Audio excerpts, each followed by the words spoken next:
सबसे पहले तो मैं स्पष्ट कर देना चाहता हूँ कि इस तरह का कोई आदेश सरकार ने दिया ही नहीं।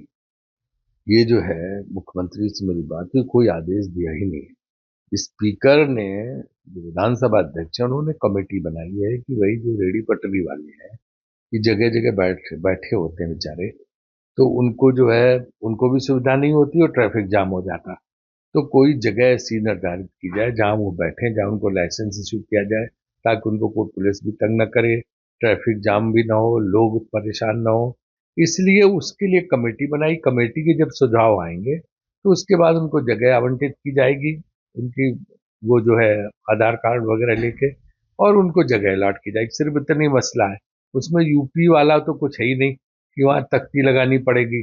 तख्ती लगाने का कोई आदेश है ही नहीं कि फला की दुकान और इसका ये सब कोई जो है अनिवार्य नहीं, कोई बात ही नहीं है। तो इसलिए बात कुछ और है, उसको तोड़ मरोड़ के दूसरे ढंग से रख दिया गया।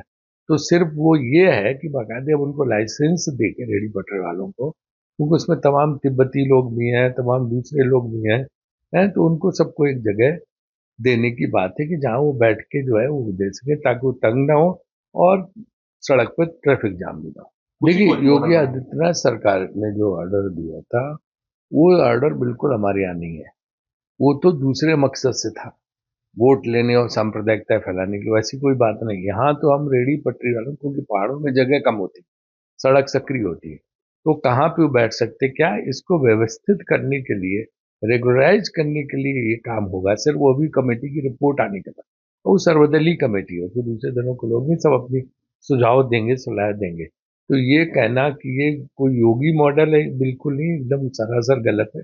यहाँ तो जो है उसको व्यवस्थित करने का है। और भाजपा के जो नेता कह रहे हैं उनको जानकारी नहीं है। इनकी आदत है भाजपा वालों की कि एक झूठ को 100 बार बोलते रहो तो लोग शायद मान जाए। तो इसमें इनकी कलाकारी है, मास्टरी, और कुछ नहीं है।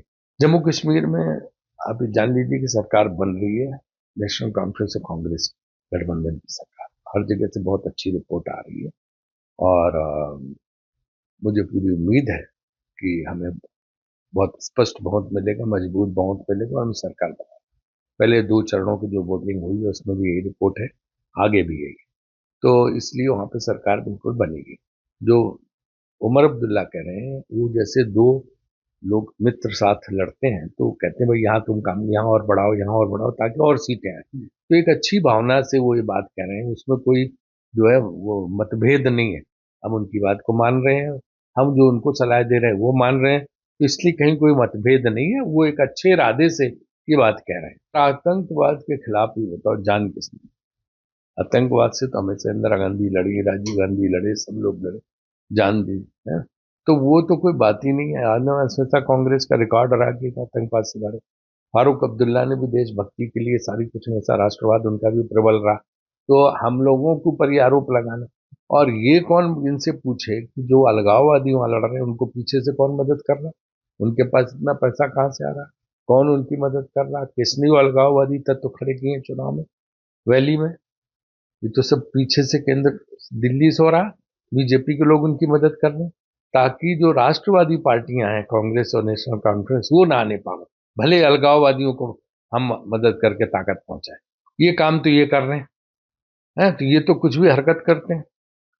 तो मेरा तो सीधा आरोप इन पे है कि अलगाववादी तत्वों की आप मदद क्यों कर रहे हैं, अगर देश से आपको प्यार है। महाराजा परिवार पर कहा निशाना साधा? महाराजा साहब खुद किस पार्टी में? कांग्रेस में। डॉक्टर करण सिंह, जो महाराजा हरि सिंह के पुत्र हैं, होनहार पुत्र हैं, वो कांग्रेस के राज्यसभा सदस्य रहे, कांग्रेस सरकार में मंत्री रहे, आज भी कांग्रेस में। 92-93 साल के, आज भी कांग्रेस में। अभी उनसे मिलके भी आए हैं। तो वो तो उन्होंने तो कुछ कहा नहीं कि कोई अपमान हो रहा। ये भी झूठ एक फैलाया हुआ। तो झूठ की मिल है, मशीनरी है, कितने झूठ निकालते जाओ। फोटो स्टेट छापते रहते हैं दिन भर। कोई सरकार बनाने का तो कोई सवाल ही नहीं इनका। जो सिर्फ जो है एक रीजन में लड़ रहे हैं, वो क्या सरकार बनेंगे? है ना। और दूसरी चीज ये है कि अलगाववादी ताकतों के साथ मिलकर भले सरकार बनाने का सपना देख रहे हैं, वो जनता यहाँ का सपना पूरा नहीं होने देगी। बाकी वो एलजी को रख के यहाँ सरकार चलाना चाहते हैं। एलजी का हाल आपने देखा ही है कि उस शासन में कैसे अफसर जो है, उन्होंने लूट मचाई हुई है, लोग परेशान है, महंगाई, बेरोजगारी, और जो है भ्रष्टाचार का बोलबाला है। विकास कुछ हुआ नहीं है। तो ये है इनका हाल। तो ये क्या सरकार बनाएंगे? अगर कांग्रेस की सरकार केंद्र में होती तो तिरुपति का जो विवाद हुआ है लड्डू में, मछली का तेल और गाय के जो है चर्बी होने की बात, इन्होंने कितना हंगामा बीजेपी ने किया होता। लेकिन अब मुंह पे दही जम गया, चुप बैठे, किसी का बयान सुने। अब ना इनको सनातन धर्म नजर आ रहा, ना भगवान नजर आ रहे, ना हिंदू धर्म नजर आ रहा। चुप है, तिरुपति पे बात ही नहीं करते हैं। साधु संत बेचारे सड़कों में प्रदर्शन कर रहे हैं और ये कोई बात नहीं कर रहे हैं, क्योंकि इनको सूट नहीं करता है। इन्होंने कुछ किया नहीं, क्योंकि पहले जिस सरकार पे आरोप था जगन रेड्डी का, उसका भी समर्थन लेके अपनी सरकार चला रहे थे। अब जो चंद्रबाबू नायडू है जिन्होंने आरोप लगाया, उनकी उनसे भी समर्थन लिए हुए। तो ये तो अपना सरकार चलाने के उद्देश्य से लगे हुए हैं। तो ये इसलिए कोई कार्रवाई नहीं कर रहे, चुप बैठे। वरना तो केंद्र सरकार को अगर इतने बड़े हिंदू समर्थक थे, सनातन समर्थक थे, तो अब तक तो केंद्र सरकार पूरी इंक्वायरी करके सब कुछ ले आती, दंडित करती। चुप बैठे, कुछ बोल ही नहीं रहे।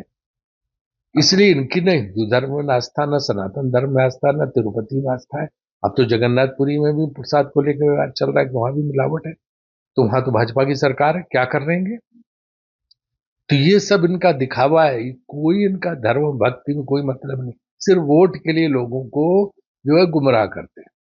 तो मैं तो मांग करता हूँ, खड़गे जी ने बोला है, बहुत सख्त शब्द बोला कि बहुत गंभीर मामला है, तिरुपति के मामले में कार्रवाई होनी चाहिए। केंद्र सरकार कुछ करी नहीं, हाथ में हाथ धर बैठे, दुनिया भर की बातें कर। लेकिन इस पर कोई, इतने बड़े बड़े नेता नहीं के आ रहे हैं, तो बोल रहे हैं भी मिनिस्टर, चुप है।